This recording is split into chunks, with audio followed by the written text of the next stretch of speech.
আসসালামু আলাইকুম for everyone. আপনারা সবাই কেমন আছেন? আশা করি সবাই ভালো আছেন। আপনার দোয়া ভালোবাসায় আমরা অনেক ভালো আছি।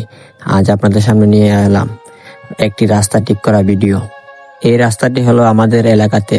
এই রাস্তা দিয়ে প্রতিনিয়ত অনেক ছোট বড় গাড়ি চলাচল করে। রাস্তার এই জায়গাটি প্রচুর পরিমাণ ভাঙ্গা থাকার কারণে গাড়ি চলাচল করতে অনেক কষ্ট হয়ে যায় এবং প্রতিনিয়তই দুর্ঘটনা হওয়ার সম্ভাবনা থাকে।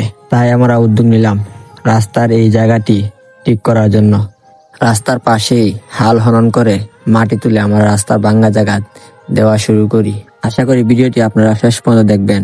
আর আমাদের সামাজিক কাজের ভিডিওগুলি আপনাদের কাছে কেমন লাগে অবশ্যই কমেন্টের মাধ্যমে জানাবেন। ভিডিওর মধ্যে এই রাস্তার ভাঙ্গা বা গভীরতা ভালো করে বোঝা যাচ্ছে না। আমাদের এলাকার লোক বা আমাদের এলাকার আশেপাশের এলাকার লোক যদি কেউ এই রাস্তায় চলাফেরা করে থাকেন তাহলে বলতে পারবেন এই রাস্তার যেমন ভাঙ্গা তেমন গভীর ছিল।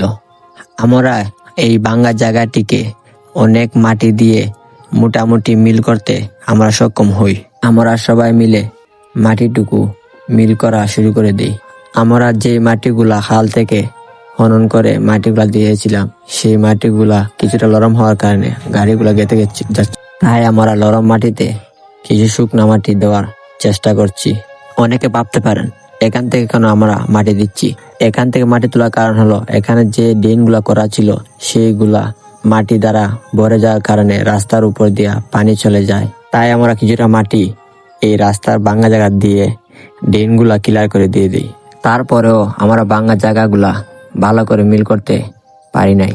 ভাঙ্গা জায়গাটি ভালো করে মিল করে দেওয়ার জন্য আমরা ড্রেনের অন্য পাশ থেকে মাটি আনা শুরু করে দিই। আমাদের টিমের লোক ছাড়াও আমাদের এলাকার দুই বড় ভাই রাস্তা ঠিক করার কাজে আমাদেরকে সহযোগিতা ও তাদের দুজনের পক্ষ থেকে আমাদেরকে নাস্তা করান। অসংখ্য ধন্যবাদ ফয়জুল ভাই ও টিপু ভাইকে।